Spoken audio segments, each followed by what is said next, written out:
Congress Asks Better Questions by Zvi Maushowitz, July 2, 2025. Back in May, I did a dramatization of a key and highly painful Senate hearing. Now we are back for a House committee meeting. It was entitled, Authoritarians and Algorithms, Why U.S. AI Must Lead, and indeed a majority of talk was very much about that, with constant invocations of the glory of democratic AI and the need to win.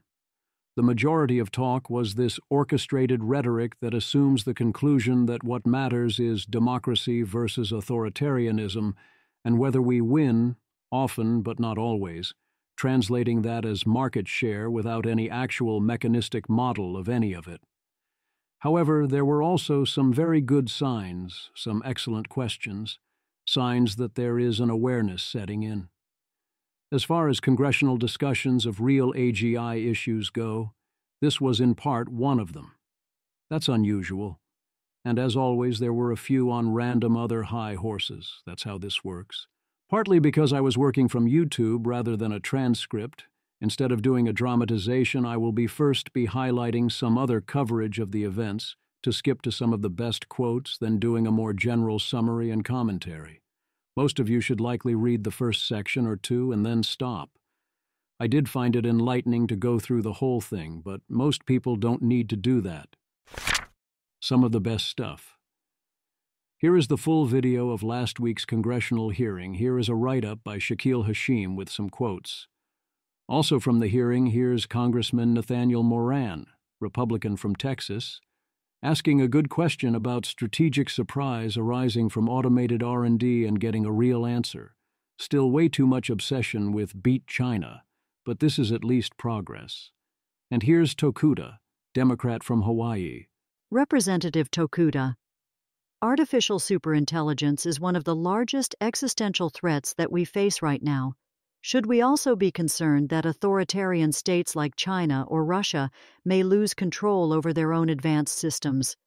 And is it possible that a loss of control by any nation-state, including our own, could give rise to an independent AGI or ASI actor that globally we will need to contend with? Peter Wildford, Ranking Member Raja Krishnamurthy, Democrat from Illinois, opened by literally playing a clip from The Matrix, warning about a rogue AI army that has broken loose from human control. Not Matrix as a loose metaphor, but speaking of a machine uprising as a literal thing that could happen and is worth taking seriously by Congress. The hearing was entitled, Algorithms and Authoritarians, Why U.S. AI Must Lead. But what was supposed to be a routine House hearing about U.S.-China competition became the most AGI-serious congressional discussion in history. Representative Neil Dunn, Republican from Florida, asked about an Anthropic paper where Claude attempted to blackmail the chief engineer in a test scenario, and another paper about AI sleeper agents that could act normally for months before activating. While Jack Clark, a witness and head of policy at Anthropic, attempted to reassure by saying safety testing might mitigate the risks, Dunn's response was perfect. I'm not sure I feel a lot better, but thank you for your answer. Representative Nathaniel Moran, Republican from Texas, got to the heart of what makes modern AI different. Representative Nathaniel Moran. Instead of a programmer writing each rule a system will follow, the system itself effectively writes the rules. AI systems will soon have the capability to conduct their own research and development. That was a good illustration of both sides of what we saw. This was also a central case of why Anthropic and Jack Clark are so frustrating. Anthropic should indeed be emphasizing the need for testing, and Clark does this, but we shouldn't be attempting to reassure anyone based on that. Anthropic knows it is worse than you know, and hides this information thinking this is a good strategic move. Throughout the hearing, Jack Clark said many very helpful things, and often said them quite well. He also constantly pulled back from the brink and declined various opportunities to inform people of important things, and emphasized lesser concerns and otherwise played it quiet. Peter Wildford. The hearing revealed we face three interlocking challenges. 1. Commercial competition, the traditional great power race with China for economic and military advantage through AI. 2. Existential safety, the risk that any nation developing superintelligence could lose control, what Beale calls a race of humanity against time. 3. Social disruption. Mass technological unemployment as AI makes humans not just unemployed, but unemployable. I can accept that framing. The full talk about humans being unemployable comes at the very end. Until then, there is talk several times about jobs and societal disruption, but it tries to live in the Sam Altman-style fantasy where not much changes. Finally, at the end, Mark Beale gets an opportunity to actually say the thing he doesn't miss. Welcome to the house. It is a good thing I knew there was better ahead, because oh boy did things start out filled with despair.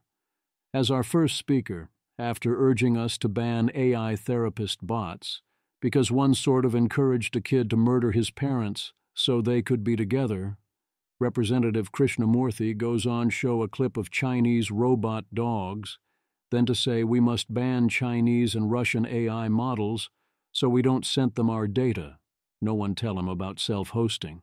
And then plays a clip from The Matrix that is not even from The Matrix, claiming that the Army or Mr. Smith's is a rogue AI army that is broken loose from human control. I could not even. Congress often lives in the ultimate cringe, random, half-right associative Gell-Mann amnesia world, but that still can get you to realize some rather obvious true things, and luckily that was indeed the worst of it, even from Krishnamurthy. This kind of thinking can indeed point towards important things. Mr. Krishnamurthy. OpenAI's chief scientist wanted to quote-unquote build a bunker before we release AGI, as you can see on the visual here.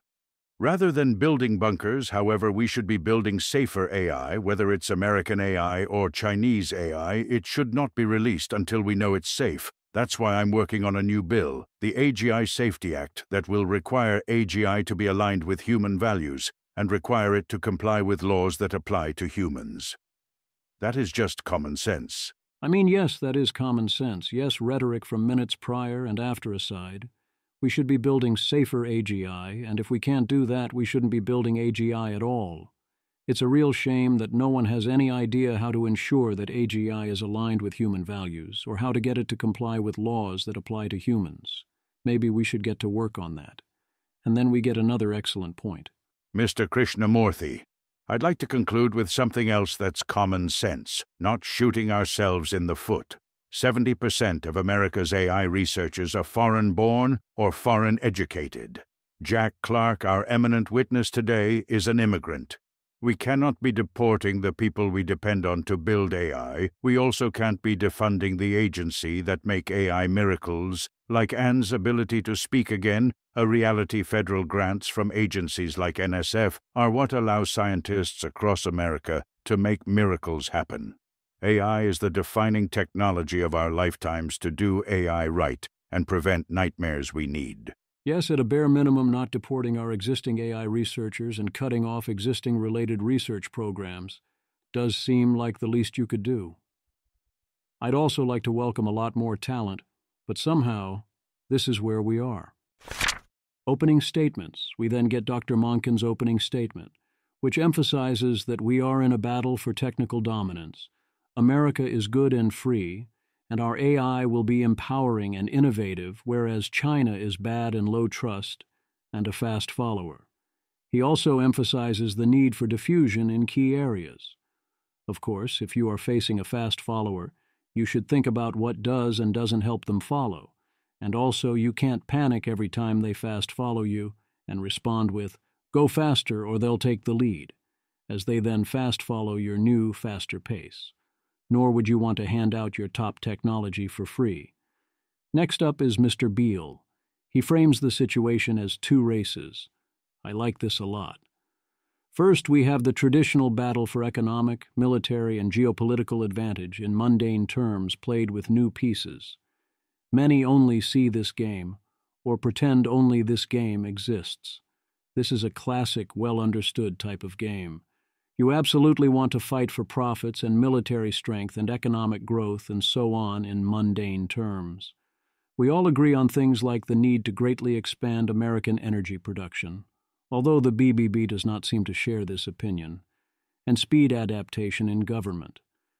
I still think that even under this framework, the obsession with market share, especially of chip sales, instead of chip ownership and utilization, makes absolutely no sense and would make no sense even if that question was in play, as does the obsession with the number of tokens models serve as opposed to looking at productivity, revenue, and profits. There's so much rhetoric behind metrics that don't matter. The second race is the race to artificial superintelligence, ASI, or to AGI. This is the race that counts, and even if we get there first, and even more likely if China gets there first, the default result is that everyone loses. He asks for the 3 Ps: protect our capabilities, promote American technology abroad, and prepare by getting it into the hands of those that need it and gathering the necessary information. He buys into this new centrality of the American AI tech stack line that's going around, despite the emphasis on superintelligence.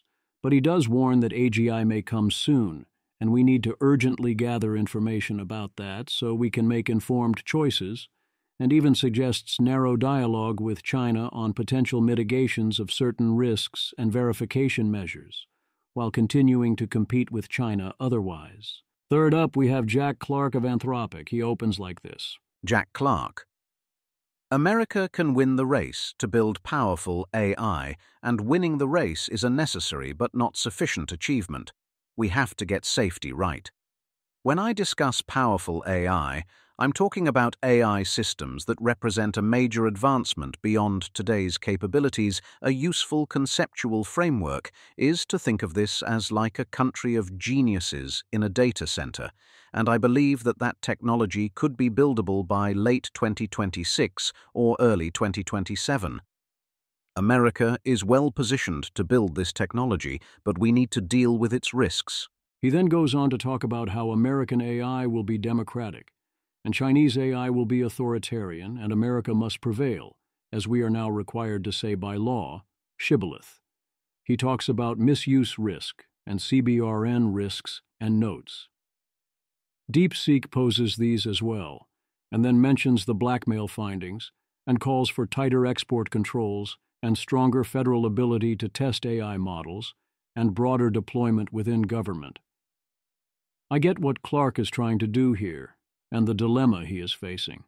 I appreciate talking about safety up front and warning about the future pace of progress, but I still feel like he is holding back key information that needs to be shared if you want people to understand the real situation.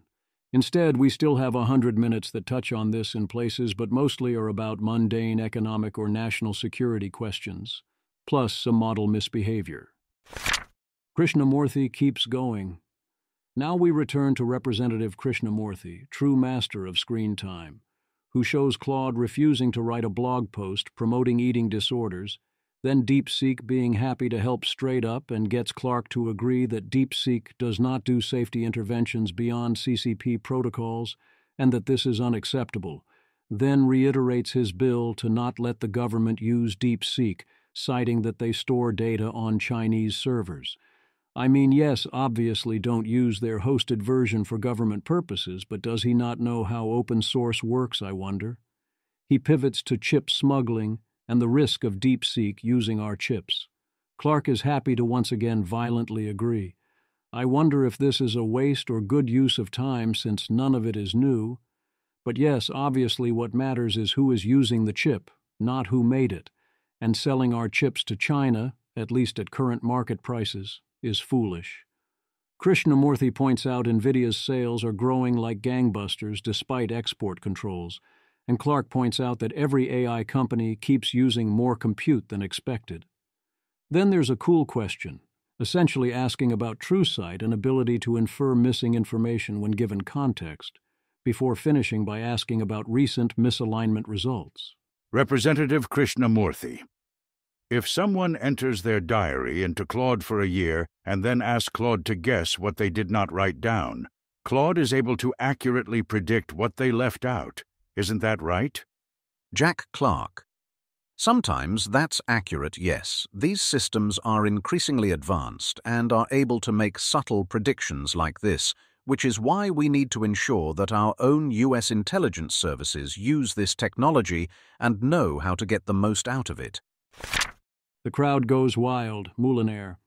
Representative Moulinaire then starts with a focus on chip smuggling and diffusion, getting Beale to affirm smuggling is a big deal, then asking Clark about how this is potentially preventing American technological infrastructure diffusion elsewhere. There is an obvious direct conflict. You need to ensure the compute is not diverted or misused at scale. Comparisons are made to nuclear materials. Then he asks Clark, as an immigrant, about how to welcome immigrants, especially from authoritarian states, to help our AI work, and what safeguards we would need. Great question. Clark suggests starting with university-level STEM immigration. The earlier the better. I agree, but it would be good to have a more complete answer here about containing information risks. It is a real issue. Carson. Representative Carson is up next and asks about information warfare. Clark affirms AI can do this and says we need tools to fight against it. LaHood. Representative LaHood asks about the moratorium that was recently removed from the BBB, warning about the patchwork of states. Clark says we need a federal framework, but that without one powerful AI is coming soon and you'd just be creating a vacuum, which would be flooded if something went wrong. Later, Clark, in response to another question, emphasizes that the timeline is short and we need to be open to options. Dunn. Representative Dunn asks about the blackmail findings and asks if he should be worried about AIs using his bank information against him. Clark says no, because we publish the research and we should encourage more of this and also closely study Chinese models, and I agree with that call, but it doesn't actually explain why you shouldn't worry, for now anyway. Dunn then asks about the finding that you can put a sleeper agent into an AI. Clark says testing for such things likely would take them a month. Dunn then asks Monken what would be the major strategic missteps Congress might make in an AGI world. He splits his answer into insufficient export controls and overregulation. It seems he thinks there are not other things to worry about when it comes to AGI. Here's one that isn't being noticed enough. Mr. Moulton, 56 minutes and 50 seconds. The concern is China, and so we have to somehow get to an international framework, a Geneva Conventions-like agreement, that has a chance at least at limiting what our adversaries might do with AI at the extremes. He then asks Beale what should be included in that. Beale starts off with strategic missile-related systems and Directive 3000.09 on lethal autonomous systems. Then he moves to superintelligence, but time runs out before he can explain what he wants. Johnson. Representative Johnson notes the members are scared and that losing this race could trigger a global crisis, and asks about dangers of data centers outside America, which Beale notes, of course, are that we won't ultimately own the chips or AI, so we should redouble our efforts to build domestically even if we have to accept some overseas build-out for energy reasons. Johnson asks about the trade-off between safety and speed, seeing them in conflict. Jack points out that, at current margins, they're not. Jack Clark. We all buy cars because we know that if they get dinged, we're not going to suffer in them because they have airbags and they have seat belts. You've grown the size of the car market by innovating on safety technology, and American firms compete on safety technology to sell to consumers. The same will be true of AI. So far, we do not see there being a trade-off here. We see that making more reliable, trustworthy technology ultimately helps you grow the size of the market and grows the attractiveness of American platforms vis-à-vis China. So I would constructively sort of push back on this and put it to you that there's an amazing opportunity here to use safety as a way to grow the American existing dominance in the market. Those who set up the slowdown and safety versus speed framework must, of course, take the L on how that, in hindsight inevitably, went down. Certainly there are still sometimes trade-offs here on some margins, on some questions, especially when you are the fun police towards your users or you delay releases for verification. Later down the road, there will be far more real trade-offs that occur at various points. But also, yes, for now the trade-offs are a lot like those in cars. in that improving the safety and security of the models helps them be a lot more useful, something you can trust, and that businesses especially will want to use. At this point, Anthropic's security focus is a strategic advantage. Johnson wants to believe Clark, but is skeptical and asks Mankin, who says too much emphasis on safety could indeed slow us down, which, as phrased, is obviously true, that he's worried we won't go fast enough and there's no parallel conversation at the PRC. Representative Torres asks Clark how close China is to matching ASML and TSMC. Clark says they are multiple years behind. Torres then goes full poisoned banana race. Torres. The first country to reach ASI will likely emerge as the superpower of the 21st century, the superpower who will set the rules for the rest of the world. Mr. Clark, what do you make of the Manhattan Project framing? Clark says yes in terms of doing it here, but no because it's from private actors and they agree we desperately need more energy. Hisson says Chinese labs aren't doing healthy competition, they're stealing our tech, then praises the relaxation of the Biden diffusion rules that prevent China from stealing our tech, and asks about what requirements we should attach to diffusion deals, and everyone talks arms race and market share. Sigh. In case you were wonder where that was coming from, well, here we go. Hinson, members of your key team at Anthropic have held very influential roles in this space, both open philanthropy and in the previous administration, with the Biden administration as well. Can you speak to how you manage, obviously we've got a lot of viewpoints, but how you manage potential areas of conflict of interest in advancing this tech and ensuring that everybody's really on that same page with helping to shape this national AI policy that we're talking about, the competition on the global stage for this technology? You see, if you're trying to not die, that's a conflict of interest, and your role must have been super important. Never mind all that lobbying by major tech corporations. Whereas if you want American policy to focus on your own market share, that's good old-fashioned patriotism. That must be it. Jack Clark, thank you for the question. We have a simple goal: win the race and make technology that can be relied on, and all of the work that we do at our company starts from looking at that and then just trying to work out the best way to get there, and we work with people from a variety of backgrounds and skills, and our goal is to just have the best, most substantive answer that we can bring to hearings. No, ma'am, we too are only trying to win the race and maximize corporate profits and keep our fellow patriots informed. It is fine. Anthropic doesn't care about everyone not dying or anything. That would be terrible. Again, I get the strategic bind here, but I continue to find this deeply disappointing, and I don't think it is a good play. She then asks Beale about DeepSeek's ability to quickly copy our tech and potential future espionage threats, and Beale reminds her that export controls work with a lag and notes DeepSeek was a wake-up call, although one that I once again note was blown out or proportioned for various reasons, but we're stuck with it. Beale recommends the Remote Access Security Act, and then he says we have to grapple with the open source issue, which is that if you open the model, they can copy it. Well, there is that. Brown. Representative Brown pulls out they took our jobs and ensuring people, like those in her district, Ohio's 11th, don't get left behind by automation and benefit instead, calling for investing in the American workforce. So Clark goes into those speeches and encouraging diffusion and adjusting regulation, and acts as if Dario hadn't predicted the automation of half of white-collar entry-level jobs within 5 years. Nunn. Representative Nunn notes, along with various other race-related things, the commissioning of 4 top AI teams as lieutenant colonels, which I and Patrick McKenzie both noticed, but has gotten little attention.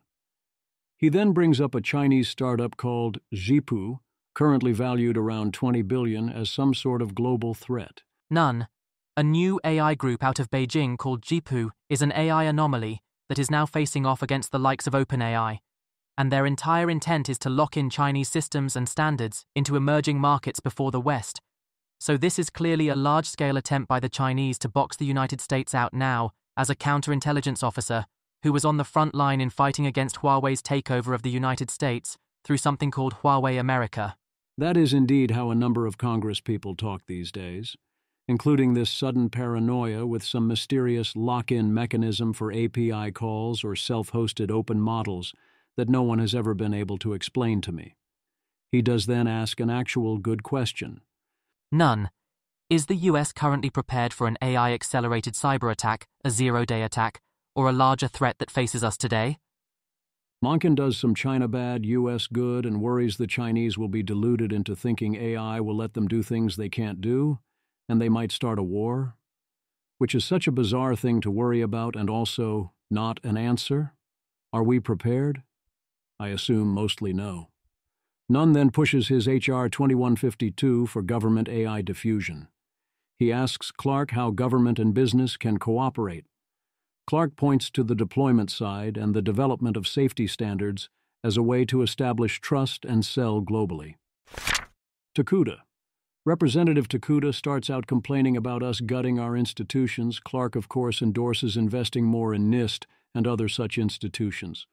Takuda asks about industry responsibility, including for investment in related infrastructure.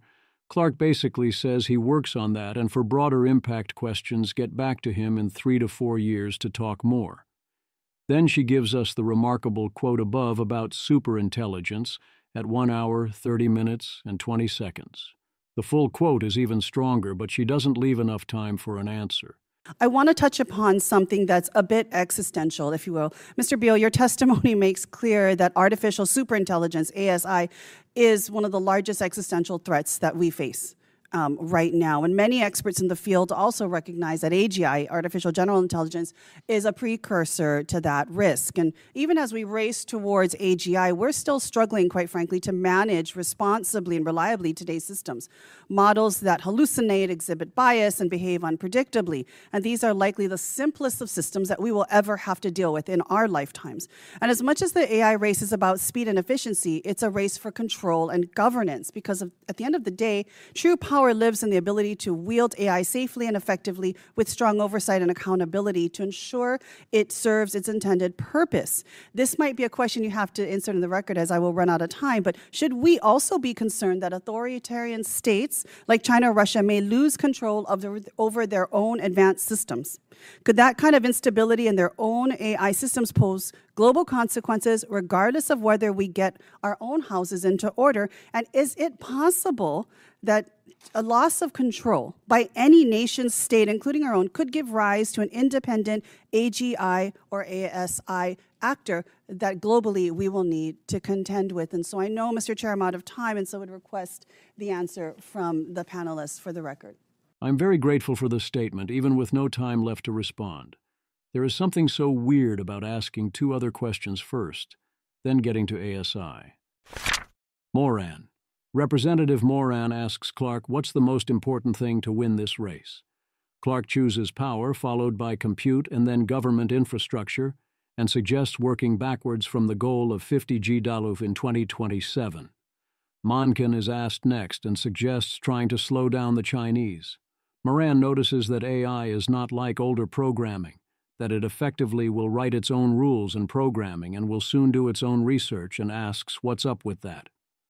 Clark says more research is urgently needed and points out you wouldn't want an AI that can blackmail you designing its successor. I'm torn on whether that cuts to the heart of the question in a useful way or not here.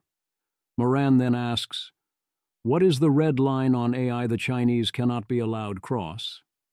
Beale confirms AI systems are grown, not built, that it is alchemy, and that the automated R&D is the red line and a really big deal. We need to be up to speed on that. Connor. Representative Connor notes NIST's safety testing is voluntary and asks if there should be some minimum third-party verification required, if only to verify the company's own standards. All right, Clark. He served it up for you. Here's the ball. What have you got? Clark, this question illustrates the challenge we have about weighing safety versus, moving ahead as quickly as possible. We need to first figure out what we want to hold to that standard of testing. Today, the voluntary agreements rest on CBRN testing and some forms of cyber attack testing. Once we have standards that we're confident of, I think you can take a look at the question of whether voluntary is sufficient or you need something else. But my sense is it's too early, and we first need to design those tests and really agree on those before figuring out what the next step would be and who would design those tests. Is it the AI Institute, or is it the private sector who comes up with what those tests should be today? These tests are done highly collaboratively between US private sector, which you mentioned, and parts of the US government, including those in the intelligence and defense community. I think bringing those people together so that we have the nation's best experts on this, and standards and tests that we all agree on is the first step that we can take to get us to everything else. And by when do you think that needs to be done? It would be ideal to have this within a year. The timelines that I've spoken about in this hearing are powerful AI arrives at the end of 2026 or early 2027. Before then, we would ideally have standard tests for the national security properties that we deeply care about. I'm sorry, I think the word you were looking for was yes. What the hell? This is super frustrating. I mean, as worded, how is this even a question? You don't need to know the final exact testing requirements before you start to move towards such a regime. There are so many different ways this answer is a missed opportunity. Humans unemployable. The last question goes back to, they took our jobs, and Clark basically can only say we can gather data, and there are areas that won't be impacted soon by AI. Again pretending his CEO, Dario Amodei, hadn't warned of a jobs bloodbath. Beale steps up and says the actual damn thing within the jobs context, which is that we face a potential future where humans are not only unemployed but unemployable, and we have to have those conversations in advance. And we end on this not-so-reassuring note. Mark Beale, when I hear folks in industry claim things about universal basic income and this sort of digital utopia, I study history. I worry that sort of leads to one place, and that place is the Gulag. That is quite the bold warning and an excellent place to end the hearing. It is not the way I would have put it, but yes, the idea of most or all of humanity being entirely disempowered and unproductive, except for our little status games, existing off of gifted resources, property rights, and rule of law, and some form of goodwill, and hoping all of this holds up does not seem like a plan that is likely to end well, at least not for those humans. No. Having solved the alignment problem does not on its own get you out of this in any way. Solving the alignment problem is the price to try at all. And that is indeed one kind of thing we need to think about now. Is this where I wanted the conversation to be in 2025? Oh, hell no. It's a start.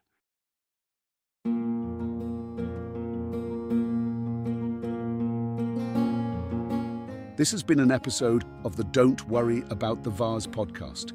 If you enjoyed this podcast, please visit thezv.substack.com to support the author. If you enjoy having AI-narrated episodes, please note this is a listener-supported podcast.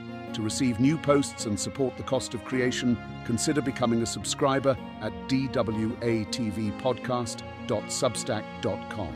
Thanks for listening.